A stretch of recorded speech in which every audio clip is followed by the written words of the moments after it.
Kembali lagi pemirsa, Mas Dev, tadi kita sudah mendengarkan bersama tadi pernyataan dari Mas Muni ya, Pak Menteri Budi Ari Setiadi, soal sebetulnya pada saat beliau masih menjabat sebagai Menkominfo sudah ada indikasi permainan di internal dan sudah coba dikomunikasikan kepada penegak hukum meskipun tidak disebutkan kepolisian atau kejaksaan, tapi sudah ada upaya itu. Tapi baru terungkap, baru disadari katanya ada pengkhianatan itu pada saat beliau sudah tidak lagi di Menkominfo. Kesalahannya di mana menurut Anda? Ya, kesalahannya di mana ya harus tanya penyidik lah. Kan penyidik yang melakukan penyidikan. Kalau tanya ke saya berarti... Tidak responsif ketika sudah menerima laporan atau komunikasi? Ya, saya kan nggak tahu ya apakah laporannya disampaikan ke siapa, apakah membuat laporan resmi atau hanya sekedar menyampaikan info kepada satu dua aparat gitu. Ya kan kalau kita ngomong lebih detail berarti kan kita sama aja kayak kita menghakimi. Ya, jadi kalau pandangan saya sih ya sudah sebaiknya Pak Budi Ari di sini, ini kan sama persis kayak waktu Mas Dito dituduh katanya terlibat dengan kasus BTS gitu kan, langsung beliau mendatangi ke kejaksaan ya, langsung beliau mendatangi ke pengadilan, langsung dia jadi saksi, mengklirkan namanya selesai.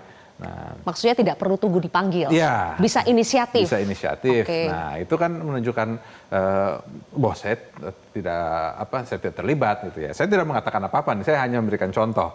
Nah jadi apakah itu yang bisa diambil ya kembali ke Pak Budi Ari, Pak Bang Muni, itu langkahnya gimana, nah timnya yang untuk menentukan ke depannya seperti apa. Oke, saya ingin menjabarkan dulu ada beberapa data penting rasanya untuk diketahui oleh publik karena judul kita pada hari ini adalah siksa judol dan siksa judol ini langsung dirasakan oleh masyarakat.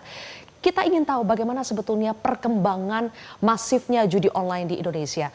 Dari data judi online yang diberikan oleh Pusat Pelaporan dan Analisis Transaksi Keuangan atau PPATK, kita lihat pemirsa, perputaran uang, coba dibuka datanya, perputaran uang untuk judi online kita bisa lihat dari tahun ke tahun semakin meningkat. Ini kita baru sampai menghitungnya sampai semester kedua tahun 2024 dan jumlahnya itu sudah 283 triliun ya, dan meningkat dibandingkan dengan yang semester 1. Kemudian jumlah WNI yang terlibat pada tahun 2023 ada 3,2 juta, hampir 3,3 juta, dan pada tahun ini sampai Oktober 2024 itu dilaporkan sudah ada 4 juta warga negara Indonesia yang terpapar judi online. Berikutnya kita lihat data selanjutnya. Siapa sih sebetulnya pengguna judi online? Kalau berdasarkan range usia ternyata di bawah 10 tahun pun ada pemirsa. Jumlahnya juga banyak, 80 ribu orang. Kemudian yang paling banyak itu di range usia 30 sampai 50 tahun dan selanjutnya di atas 50 tahun. Jumlah total dihitung yang terbaru sampai Juli 2024 oleh Satgas Pemberantasan Judi Online itu ada 4 juta orang. Berikutnya kita lihat lagi provinsi mana pelaku judi online itu terbanyak. Oh, kita ke faktor dulu ya, faktor pendorong.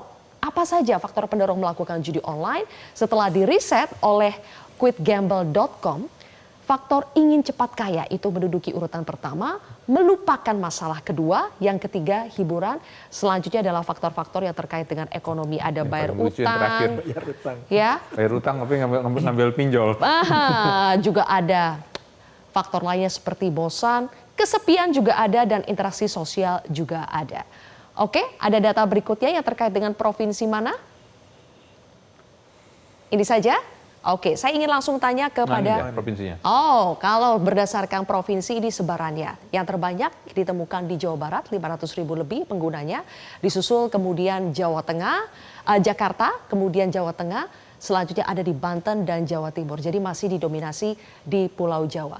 Mas Tama, kalau melihat data pengguna judi online yang semakin meningkat, faktor dari internal, dari pemerintah, faktor pencegahan dan penanganannya itu apa yang masih kurang sehingga akhirnya angkanya terus meningkat? Ya, yang dilakukan masih salah aja. Gitu. Saya sudah berkali-kali berbicara bahwa Komdiki itu memiliki kontrol dan power untuk mematikan judi online ini sebenarnya. Gitu. Kenapa? Karena di Komdiki lah yang bisa berkomunikasi dengan seluruh internet service provider yang ada di Indonesia, yang bisa memerintahkan seluruh ISP di Indonesia untuk bersama-sama melakukan kontrol blokir terhadap situs atau IP address yang diindikasi menjadi tempat permainan judi online. Nah, yang jadi masalah adalah ternyata kemarin saya sudah sempat diundang sama Bu Menteri ke kantor Komdigi, kemudian saya juga melihat bagaimana proses blokir yang ada di Komdigi gitu. Memang kalau saya lihat ini ada kesalahan tata kelola di Kementerian Komdigi ini. Kenapa?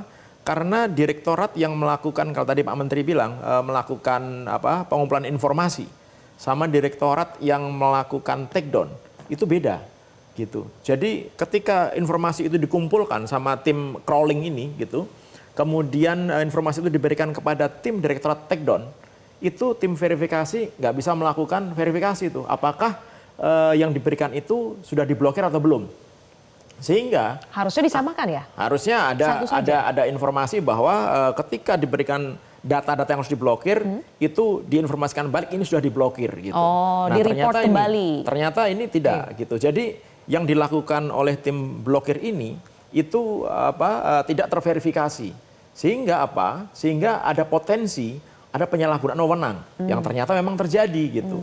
Karena kita lihat kemarin yang harus diblokir 5.000 ternyata dilindungi 1.000. Kemudian yang kedua, masalahnya ketika mereka melakukan itu dari kantor yang harusnya dulu desainnya sistem blokir itu nggak boleh diakses dari luar tuh. Tapi ternyata bisa diakses dari luar. Itu karena zaman COVID dulu. Mereka work from home, kemudian diberikan akses lah untuk menggunakan mesin ini dari luar. Nah, ternyata setelah beberapa tahun COVID ini selesai, tidak pernah dilakukan audit, tidak pernah dilakukan pengecekan akun-akun mana saja yang bisa mengakses mesin ini dari luar. Luar itu maksudnya di mana, Mas Tama? Dari mana saja, yang antara lain dari Bekasi. Kemarin dari Bekasi itu adalah sistem satelit gitu yang dia memiliki akses ke dalam sistemnya Komdigi. Sehingga dari Bekasi itu mereka bisa memasukkan mana yang harus diblokir, mana yang dikeluarkan dari daftar blokir. Nah, ketika dia melakukannya di Bekasi kan nggak terkontrol, nggak ketahuan sama tim yang ada di Komdigi ini. Padahal di gitu. Bekasi kan seharusnya satu tim juga kan, Nah, iya. cuma beda lokasi saja. Betul, tapi ketika dia lokasi di tempat lain, dia nggak bisa terawasi. Dan ketika mereka melakukan perlindungan terhadap situs yang harusnya diblokir, itu juga karena mereka punya akses terhadap sistem utamanya, mereka bisa memasukkan, bisa menghilangkan itu gitu. Nah, sekarang adalah siapa saja yang punya akses. Ya. Nah, itu kemarin sudah kita sampaikan kepada Bu Menteri gitu, dan nanti akan dilakukan audit digital forensik untuk menutup semua akses dari luar. Itu dulu gitu. Bersihkan dulu yang Bersihkan dari luar, dulu. pusatkan di dalam. Ya. Yang di dalam harus diaudit juga. Di dalam saya bilang, audit tidak cukup hanya audit teknologi. Tetapi termasuk juga tata kelolanya, termasuk juga SDM-SDM-nya. Karena ini SDM yang sangat powerful ini, yang ada di Komdigi ini, karena mereka bisa melakukan blokir terhadap situs-situs yang ada di internet kita gitu, ya kan? Itu yang pertama. Sampai harus diaudit rekening SDM-nya tidak? Ya itu mungkin bisa jadi. Terus yang kedua adalah Mbak Sylvia gitu, adalah kesalahan proses untuk pemblokiran ini. Jadi sekarang ini yang diblokir itu adalah hanya pintu masuk gitu untuk main judi online ini.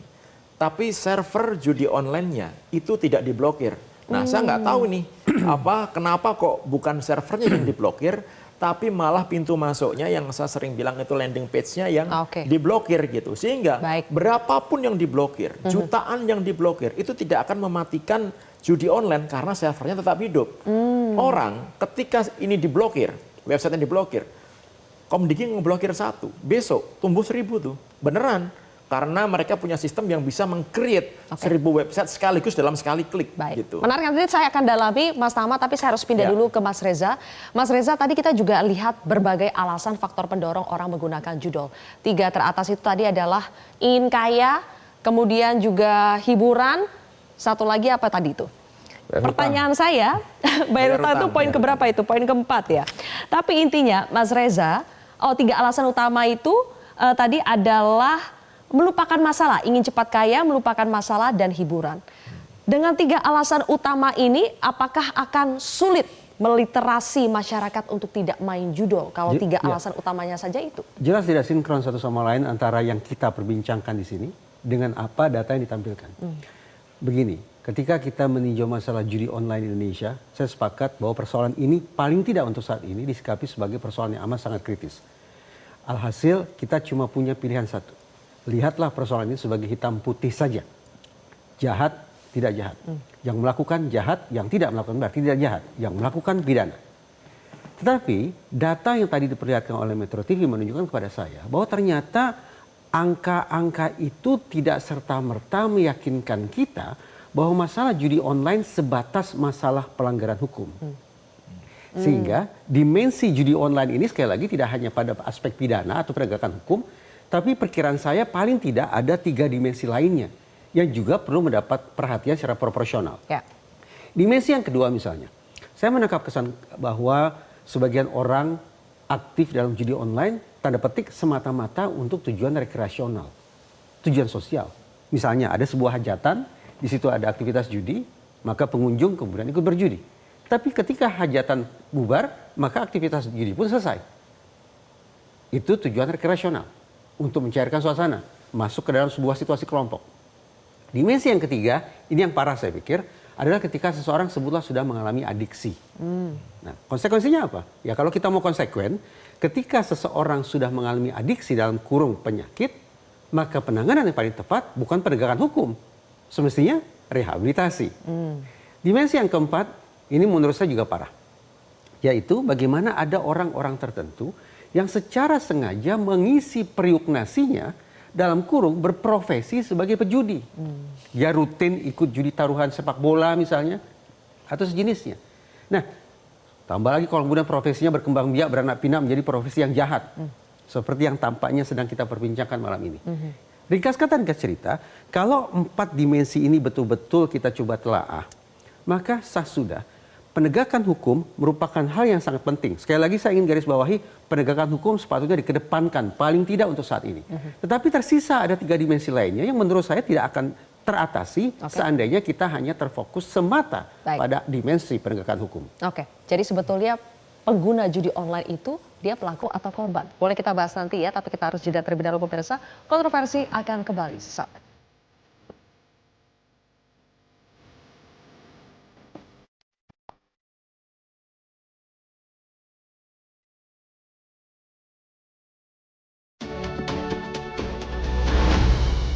Jelajahi cara baru mendapatkan informasi. Download Metro TV Extend sekarang.